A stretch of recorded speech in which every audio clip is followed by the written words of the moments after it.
I enjoyed that. I enjoyed hearing about the CEOs and their ideas of how a company should be run. That was interesting to me. When it came to what they were doing in terms of technology and stuff, didn't care because technology and me, we do not get along.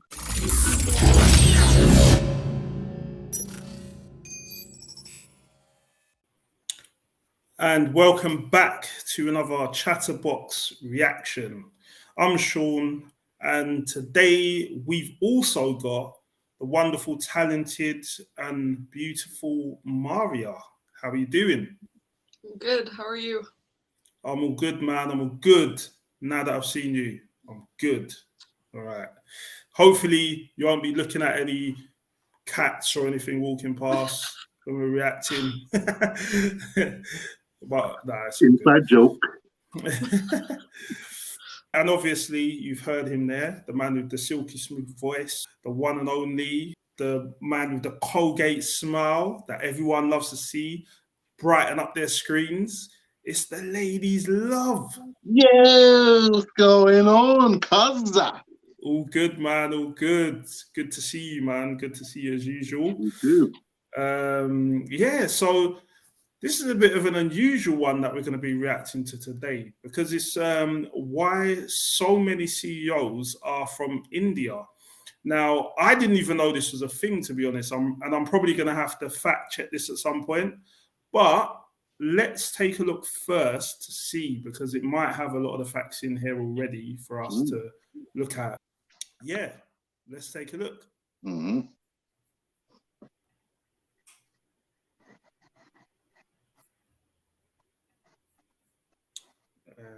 Let's go. Google, Adobe, Microsoft, and IBM are all run by people who grew up in India. The latest to join these ranks is Twitter CEO Parag Agrawal, who took over from Jack Dorsey.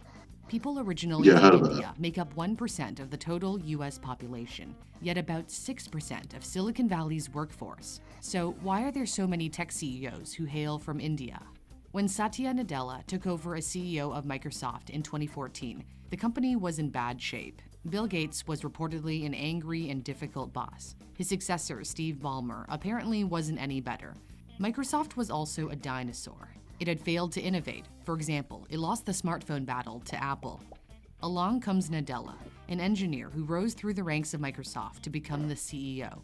Nadella changed the culture of the company. He made it clear anger and yelling weren't welcome. He also sought to make Microsoft relevant. We now need to make Microsoft thrive in a mobile-first and a cloud-first world. Under his direction, Microsoft moved its software to non-Windows devices and expanded its cloud business, Azure. That innovative spirit of problem-solving was bred in his native country. India is home to nearly 1.4 billion people. It's the second most populous country on Earth after China, and is expected to overtake China as the most populous country in a few years. Although India has made remarkable progress, poverty is still a major challenge.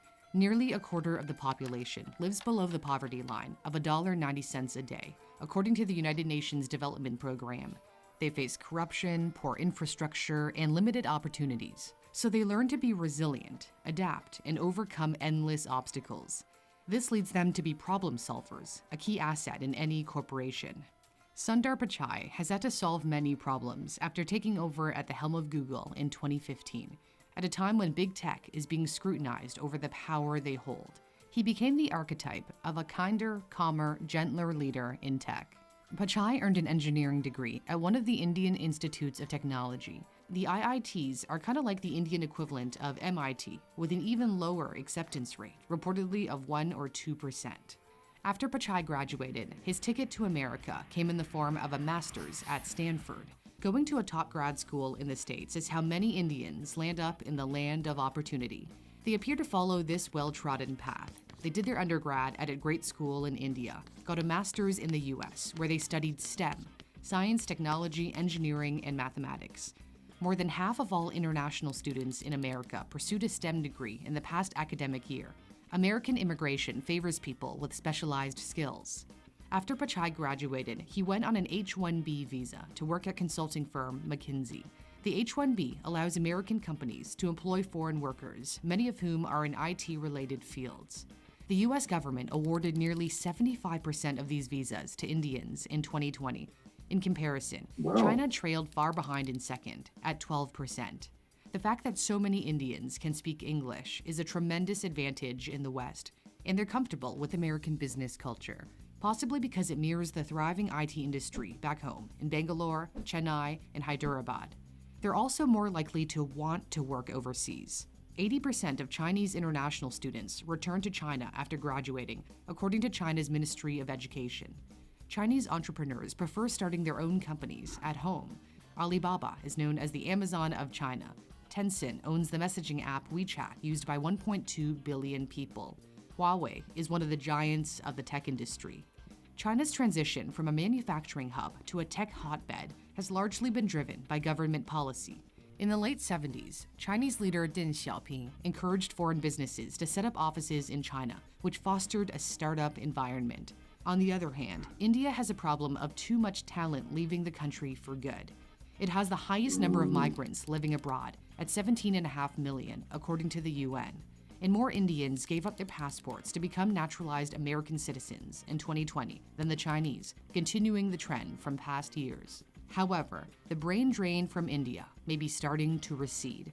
An increasing number of homegrown Indian startups are becoming unicorns, meaning the companies are valued at 1 billion or more. The data platform Traction tells Newsthink India created 47 unicorns in 2021, a significant jump from the 17 in 2020, and even less in years past. The tech ecosystem is being bolstered by powerful investment firms such as SoftBank that have been pumping money into Indian startups.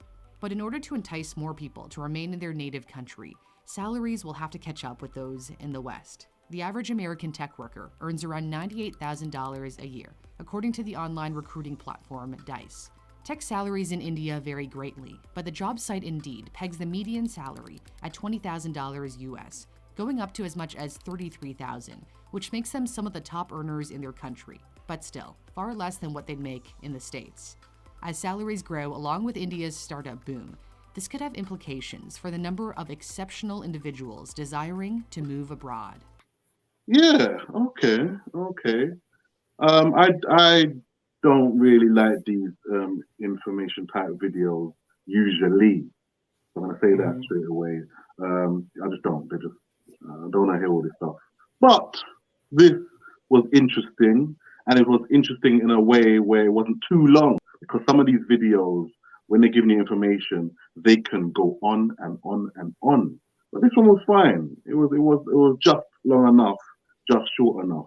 So I enjoyed that. I enjoyed hearing about the CEOs and their ideas of how a company should be run. That was interesting to me. When it came to what they were doing in terms of technology and stuff, didn't care, because technology and me, we do not get along. So that stuff didn't interest me. But I was interested in their ideas of how a company should be run. So those things were good. And interesting hearing about China and India and the different ways they use their education in America and then come back. One comes back to their country, China and India, they stay there. But now it's changing, which is good as well. Because, you should help out your country, man. You do stuff in your country as well. If you can and if you want to. But still, it's nice. So, yeah, that was all good. So, yeah, it was a decent video for me because I don't really enjoy these usually. So, yeah. Yeah, I mean, the format reminded me of videos that I used to have to watch for economics for my A-levels, which is a little bit traumatic. But the information itself was pretty interesting. And I think it's good that it touched on the, wealth disparity between the poor and the rich in India and showed literally statistically how different the wages would be for like tech people are meant to be the richest, right? And they would only be paid like 33K in their home country, which is pretty appalling to be honest. So I think it's good that it was able to show that. And I thought it was quite interesting, all the information in there to show where the issues within this industry are, but also how it works that like most what was it, 6% of the tech industry in Silicon Valley is Indian. I thought that was interesting. So overall, it was quite interesting with the stats decently presented. Yeah. Yeah, no, it was interesting hearing you guys and getting your thoughts, because I was really interested to see what your thoughts are. I knew with Ladies Love, he just doesn't really agree with tech.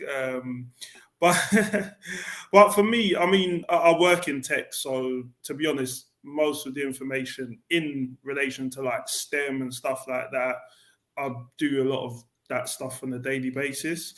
But what was interesting for me was the discussion around the startup companies that they're starting to build in India. I think that's really interesting because, you know, when you think of startups, just like they were saying in the video there, you know, you think of Silicon Valley, you know, China. Obviously, they've got like quite a lot of tech companies that are doing really well, you know, like TikTok. And you saw the whole thing about WeChat as well. So for me, that aspect was really interesting. The fact that now India's saying, all right, you know what? We've got really talented people here. You know, we've got some of the most, well, we've got the most CEOs in tech that come from India. So why not build up our own country and our own economy, which I think is really impressive that they're actually looking into that now and seeing how they can develop and expand on that. So, and they're getting investment as well, which is really good. But yeah, other than that, similar to Andre, I don't like too many informative videos, to be honest. Just because sometimes it's a bit of information overload. But with this one, it was a nice insight into the impact of technology or the tech industry on India. So, yeah, I enjoyed it. So, yeah, you have been watching Chatterbox. Please don't forget to like, comment, and subscribe to the channel. We want to hear what you think. You know, maybe you know a little bit more information about the startups in India and how that's going in today's market and economy. Hopefully it's doing well. And maybe some of you work in tech as well and you want to share what you know and the impact it has on you personally. Thank you for watching. We really appreciate it, and we will see you very soon.